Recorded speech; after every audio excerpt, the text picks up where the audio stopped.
This is Alberta Highway 881 at Conklin. This is one of the few southern routes out of the Fort McMurray area. Take a look over my shoulder there. That roadblock is about as far as they're letting people go. Access into the Fort McMurray area is heavily restricted, and from what we're seeing, it's still very much a state of retreat. All morning, we've been seeing large convoys of RCMP vehicles coming out of the Fort McMurray area, mostly headed south to Lac La Biche, which is the new headquarters for the firefight. To put that in perspective, Lac La Biche is about 2 hours south of Fort McMurray, meaning that this firefight is being coordinated from a very long distance away.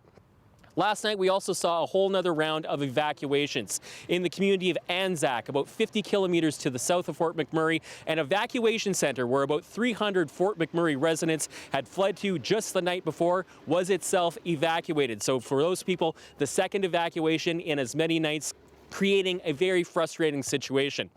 As for the firefight itself, we know that the fire has expanded in area. Anzac itself didn't burn, but we don't know how much damage may have been done in Fort McMurray at this point. However, we continue to see large firefighting equipment going into the city of Fort McMurray itself.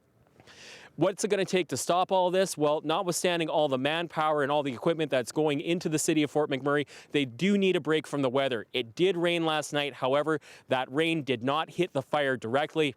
It did, however, dampen areas around it, which could impede its progress. Also, the temperature is going down, the humidity is coming up.